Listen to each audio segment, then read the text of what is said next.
Hello.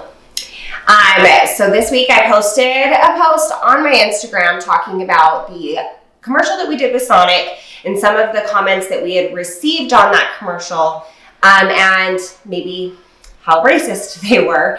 And then I started receiving comments on my post. Essentially, a lot of them reflected the same idea that Bedford and I have discussed over and over and over again.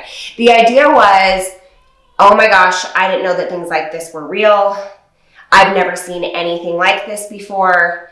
I mean, it was finally becoming a reality for a lot of people. And so we kind of wanted to just discuss it. Okay. So for some background info, for those of you on YouTube, Chelsie runs Life with the Doors at Instagram.com.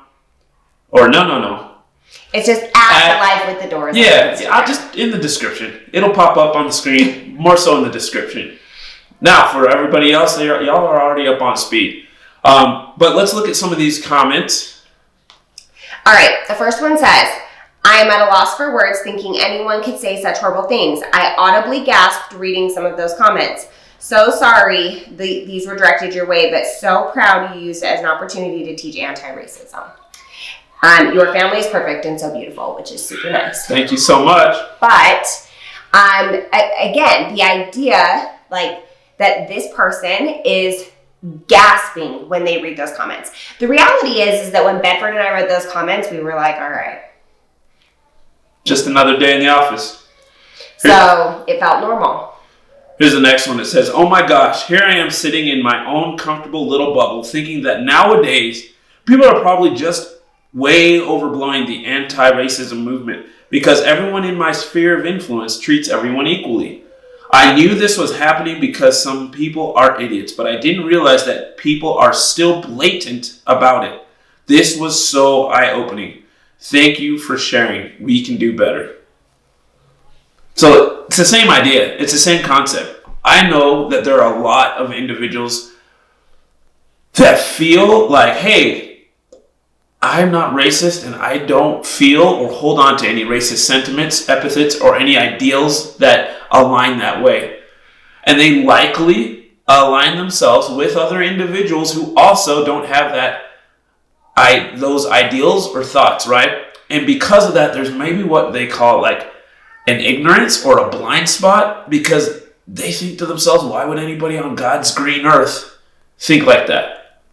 And it is shocking sometimes to actually see it happen, not just on the news, but like from regular little people like us. Like you would assume that it's not that popular and not that prevalent and people aren't that blatant. I think that, coming from my experience growing up, there is this idea that people aren't that cruel. Racism was an old time thing. It was something that happened then. And I've said this before and I've gotten some heat for it, but it's my truth as a white individual. Racism when I was growing up was the race card. That's what it was. If somebody complained about somebody judging them because they were black or because it was the race card. And I've shared this experience before, but there were 2 black kids in my school that came back from lunch one day and they were laughing and talking about how they had essentially gotten their meal for free by blaming the waitress for getting their meal wrong because they were black, even though it was correct.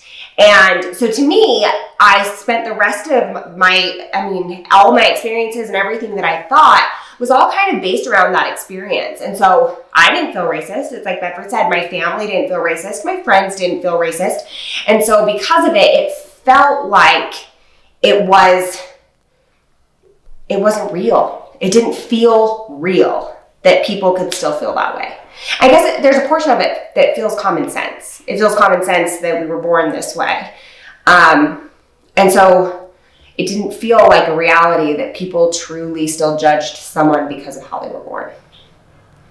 Oh, this one's a good one. It says, I often feel ignorant by living in a rural part of Vermont with little diversity. Thank you for sharing. I really believe that knowledge is power, and while I apologize for not doing more to engage in these conversations in the past, I appreciate your willingness to speak to me, because while I am owed nothing, I am sorry to make more work for others. I think communication is the best way to expand my own education and empathy for diversity. I love that one. I love it because at the end of the day, if you want to make friends, you got to be a good friend, right? I had a good friend tell me that, and it's so true, right? So now we have individuals who have been living with some of these ideals in their blind spot, and you know what? Quite frankly, yeah, they could have listened earlier. Yeah, they could have realized that this was an issue. They could have put forth more effort, but there are a good portion, a healthy amount of individuals that just didn't know and assumed incorrectly that this was not an issue at all. And so I do think that, like, I know we hear all the time, hey, as black people, we're tired. We don't want to be your encyclopedia. You go figure it out yourself. Like, I see those comments. I hear it. I feel it. But, like, if someone trusts you to come and learn and actually be willing to open their minds to this blind spot that they never even knew existed, though they should have, like, it's kind of our responsibility to help in those regards and help educate and help build. And this is kind of why we do these things. You know, one of the things that I loved about this comment is that she said, I know I'm not owed anything. And I want you to, I want people to understand that coming from someone that is a part of the white community, I recognize that I am not owed anything. And most people feel that way. We recognize that it isn't your job to educate us. But the reality, the thing that scares me the most is that if someone was to come to Bedford and say, could you please educate me? And Bedford was to say, no, that's not my job. They're not going to ask another person of color. And they're probably either A, going to change nothing, or B, maybe go to the internet. And the internet's a gross place. We've learned. And, at that point, whatever changes they make are the changes that they thought were the correct choices because they didn't know better and they weren't educated, And so I do think that I just want to say from my perspective, because I don't get a say in the education portion of things because that's not me. But from my perspective, it's just, we recognize that you don't owe it to us. We recognize that it's not your job. But there's a desperation feel a little bit to it where you want to do the right thing and you want to say the right thing and you want to support.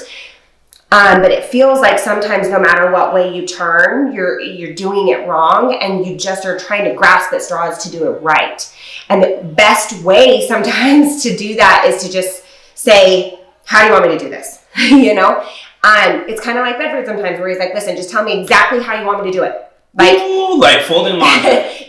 Instead of saying like looking at me weird because I'm not doing it wrong, or like being upset because it got done wrong, just say, this is how I want you to do it. Because then there's really no room for error. You went straight to the source. The source told you this is the correct way, or this is how I feel. The other thing that I've thought about is not all white people are the same. Not all opinions are the same.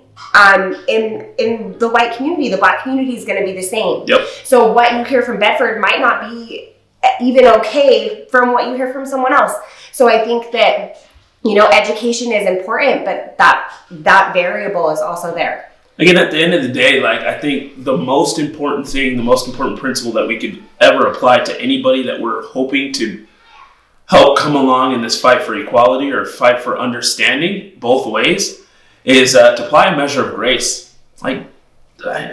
Christ said it best, do unto others as you want others to do unto you, right? Scripture quote.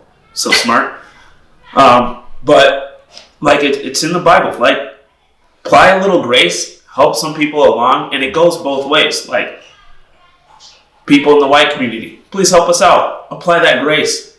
Be willing to stick your hand out and maybe even take some risks. People in the black community, be willing to accept maybe some marginal errors. Be willing to understand that people don't understand completely what's going on. And I don't feel like I ever will. Yeah. I will spend the rest of my life doing my best, and I will never understand the way that Bedford does. I've said this a million times to Bedford, and I'll say, when we got married, I truly felt like I had to rewire myself completely. It was almost like, because there's a portion of you that has to accept your ignorance for however long it took. When we met, I was 23. And I had to accept that for 23 years, I was ignorant or closed-minded or ignoring other people's reality or not listening. And that's kind of a hard pill to swallow, because it truly is taking your whole life and saying, okay, my experiences, the reality that I had, everything that I've known, some of the things that I've learned, the way that I've treated people, the way that I've talked about people, the things, all of those things have a skew to them that is very one-sided, and rewriting that isn't something that happens overnight. It takes time and learning and mistakes and all of those things. And so even in our marriage, I still say things or do things that he'll be like, well, and it's a learning opportunity. And I feel like I'll spend the rest of my life doing that because it's not my experience and I want to be the best for him, but I will spend the rest of my life learning, and I appreciate his grace for me learning in that way. And I think I have to do the same. I have a responsibility to understand that maybe my lens and how I perceive things and maybe how obvious I think things aren't at all receptive or perceived in the exact same way. So maybe I have a blind spot in how obvious things are, but they're really not, because my experience is completely different to somebody else's experience. And so that grace has got to go both ways. There's got to be more communication, more understanding, and we appreciate, this is why we do this, is because some of these comments are great. You can tell that they're from individuals who have accepted they have a blind spot and maybe are going to do some things about it to improve the lives of others. And this is why we play the game. This is why we want to share these thoughts. So I think this is one of the last ones that says, my actual mouth dropped open. Like what? How do people think that's okay? Blatant racism, saying evil stuff like that. I'm so sorry. I love you guys. So again, another individual that's just shocked and awed because in her life she's never seen blatant racism. Okay, so I just want to take a second to read this comment because I truly think that this is probably the core of everything. So it says, I grew up in a white home, white community, white city, white school. I never ever had any sort of negative experience with a person of any color, but I do have vocally judgmental parents who never taught us anything about racism, cultural biases, privilege, or anything to give us any idea what the Black community experiences. I've been completely ignorant to it my entire life, so I am very grateful for you. The exposure, the knowledge, it's giving me a chance to try to understand, and also where I should be in my understanding and how I can show support and change myself as a white person. I hope I can continue to learn how to listen, support, change, and love. And I think that you'll find that a good majority of the white community wants this.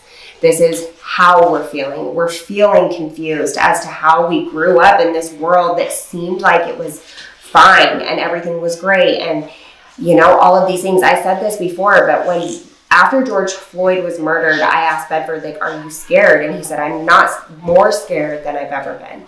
And I think that was one of the most eye-opening moments for me as a member of the white community to realize that he's felt like this his entire life, and how exhausting that must feel emotionally to just carry that. And so I think you'll find that there is a good majority of people who are trying to rewrite what they know so that they can learn and better support and be an ally. And I think that in that process, we're going to do a million things wrong. But I think that as we're met with grace to say, okay, let's figure this out. Hey, that's maybe not the right way to do it. There's a better way to say things. There's a better way to do this, that we will continue to do those things. It's when we feel like we're being shut down or we feel like we're stupid that we almost retreat. And it doesn't mean that we don't still have that desire to change. It just means that we're scared to try to figure out how. So I loved this comment and the willingness that she had to put out there. I have been ignorant my entire life, and I think a lot of us feel that way. Yep. Anyway, just some thoughts for another Saturday afternoon video. Like and subscribe if you like some of the content. If you feel like there's some things that we left out, feel free to leave a comment. If there's things that we can do to improve, like ditch our kids, and the hubbub and stuff behind it. You can leave that comment, but it's probably not going to happen. We're going to try. Anyway. Even if you don't leave a comment. Hey, see you guys.